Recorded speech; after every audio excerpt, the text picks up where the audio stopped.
नमस्ते, जय हिंद दोस्तों। दुनिया वाले देख रहे हैं आप। बांग्लादेश में वोटिंग हो चुकी है। चुनावी नतीजों का इंतजार है। ताबड़तोड़ तरीके से वोटों की गिनती हो रही है। लेकिन इन सब के बीच जो पूर्व प्रधानमंत्री है शेख हसीना, जिनकी पार्टी अवामी लीग को इस चुनाव में हिस्सा ही नहीं लेने दिया गया, बैन कर दिया गया, उन्होंने कुछ चार्जेस लगाए हैं। उन्होंने कुछ आरोप, बेहद गंभीर आरोप लगाए हैं इस इलेक्शन को लेकर। सबसे पहले वो बताएंगे, भारत क्या कह रहा है वो बताएंगे, और जो जो स्थिति है, जो दावे हो रहे हैं, जो जीत कौन रहा है, किसकी तरफ जो फाइट जारी है वो बताएंगे, और किस तरह का चुनाव रहा है ये बताएंगे। तो सबसे पहले बात हम कर लेते हैं पूर्व प्रधानमंत्री शेख हसीना की, जिन्होंने इस चुनाव को लेकर सवाल खड़े कर दिए हैं। शेख हसीना ने कहा है कि ये जो चुनाव है वो फर्जी, अवैध और असंवैधानिक है। शेख हसीना ने चुनाव के बहिष्कार के लिए देश की जनता, खासकर महिलाओं, अल्पसंख्यक समुदायों और समर्थकों का आभार जताया। अंतरिम सरकार के प्रमुख मोहम्मद यूनुस पर लोकतांत्रिक व्यवस्था को उन्होंने कमजोर करने का आरोप लगाया। बांग्लादेश में जो चुनाव हुए हैं वो लगातार कई तरह से चुनौतियों से घिरे हुए थे। 300 में से 299 सीटों पर चुनाव हुए, वोटिंग हुई, और जो चुनाव आयोग है लगभग आप समझिए कि 2 बजे दोपहर तक का जो आंकड़ा था वो 48% था। 4:30 बजे तक की वोटिंग थी। तो यानी कि मोर और लेस आप समझिए कि 50 से 52% तक ये वोटिंग परसेंटेज जाता दिखता है। और इसके अलावा जो है मतदान के साथ ही 84 सूत्रीय सुधार पैकेज पर भी जनमत संग्रह कराया जा रहा था। लेकिन शेख हसीना ने अपने बयान में कहा है कि यूनुस ने गैर कानूनी और असंवैधानिक तरीके से सत्ता हथिया ली। उनके नेतृत्व में कराया गया चुनाव जनता के मतदान अधिकारों और लोकतांत्रिक मूल्यों की अनदेखी करता है। उन्होंने आरोप लगाया कि ये चुनाव पहले ही योजनाबद्ध धोखा था, जिसमें अवामी लीग और मतदाताओं को बाहर रखकर चुनाव कराया गया। शेख हसीना का दावा है कि 11 फरवरी की शाम में ही मतदान केंद्रों पर कब्जा, गोलीबारी, वोट खरीदने के लिए धन का इस्तेमाल, बैलेट पेपर पर जबरन मुहर लगाने और एजेंटों से परिणाम पत्रों पर हस्ताक्षर कराने जैसी घटनाएं हुई।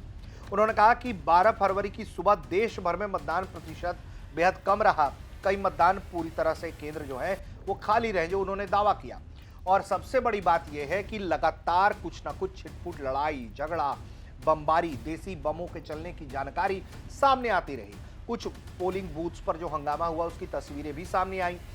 रात में जो छीना झपाटी की ये बात कर रही हैं या इलेक्शन मैनेजमेंट की बात कर रही हैं वो भी हुआ, उसके खिलाफ कार्रवाई भी हुई।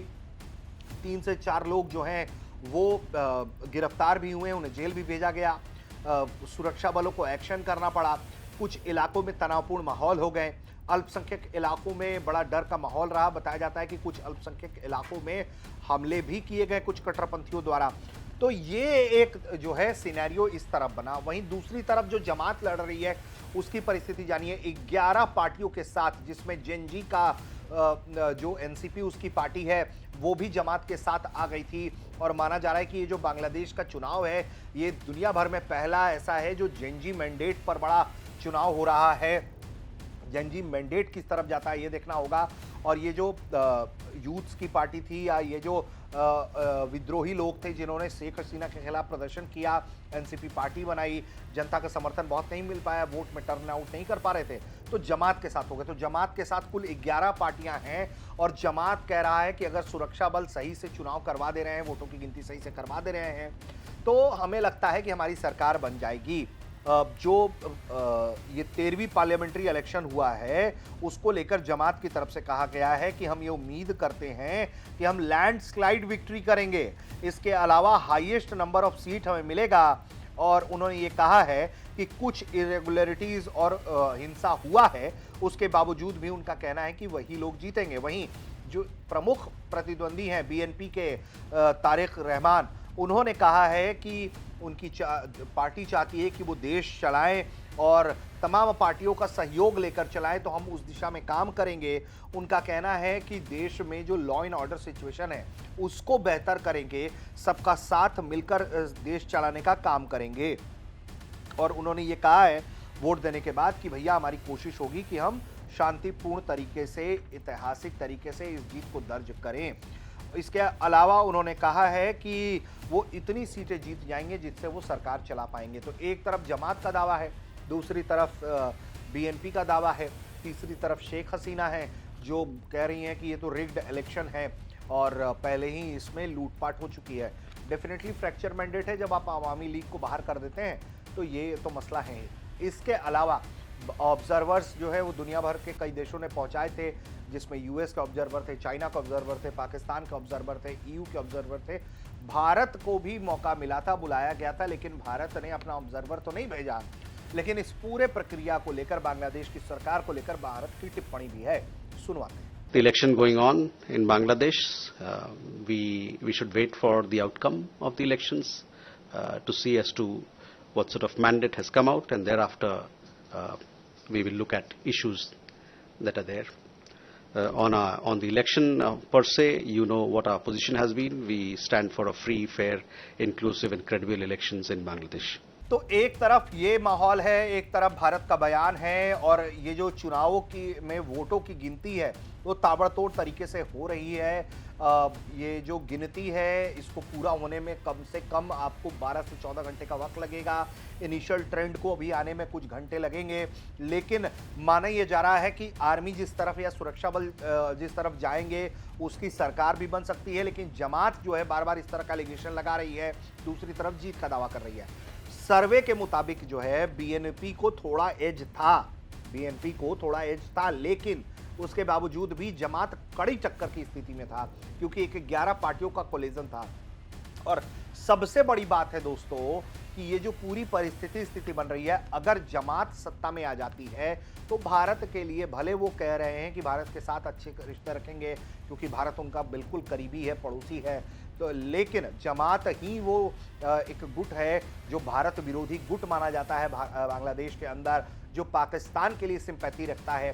पाकिस्तान तख्ता पलट के बाद से लगातार वो पाकिस्तान के संपर्क में रहा, उसके नेता संपर्क में रहे, मुलाकातें होती रहीं, मीटिंग्स होती रहीं। तो एक ये भी भारत के सामने चुनौती है। वहीं तारिक रहमान जमात से अलग होते हैं, वो अलग सियासत का रास्ता खोलते हैं, भारत के साथ अच्छे संबंध चाहते हैं। तो अगर इन दोनों ही पक्षों में चुनना पड़े शेख हसीना के अलावा, तो तारिक रहमान एक पसंदीदा उम्मीदवार कम से कम हो सकते हैं, जो कम से कम उग्रवाद या आतंकवाद की तरफ रुझान जो है नहीं रखते हैं। जमात को लेकर इतने उसमें इस तरह के एलिमेंट्स हैं, फ्रिंज एलिमेंट्स हैं, जो कई तरह की संदिग्ध गतिविधियों में शामिल रहते हैं, पाकिस्तान के साथ वो अलाइनमेंट रखते हैं। तो ऐसे में आईएसआई के साथ मिलकर ये लोग भारत के खिलाफ मिसएडवेंचर कर सकते हैं, इसकी पूरी आशंका है। इसीलिए भारत अलर्ट है, नज़र बनाए हुए है, और ये जो चुनाव है उसमें कड़ी टक्कर इस वक्त नतीजों में आने से पहले जो है वो दिखाई पड़ रहे हैं। और जीतता कौन है, इसके बाद बांग्लादेश की तकदीर कैसी होगी, तस्वीर कैसी होगी, ये देखना होगा। और साथ ही भारत के लिए भी चुनौती होगा कि भारत अपने रिश्ते बांग्लादेश से आने वाले दिनों में कैसे रखेगा। बॉर्डर पर सुरक्षा के लिए क्या इंतजाम करने पड़ेंगे, हालात और बिगड़ जाएंगे या बदलेंगे, या फिर एक और सवाल के साथ आपको छोड़े जा रहे हैं कि क्या यूनुस सत्ता छोड़ेंगे, ये भी एक सवाल है। नतीजों का इंतजार है, फिलहाल टक्कर कड़ी है, देखना होता है कि बांग्लादेश में सरकार किसकी बनती है। आप देख रहे थे दुनिया वाले।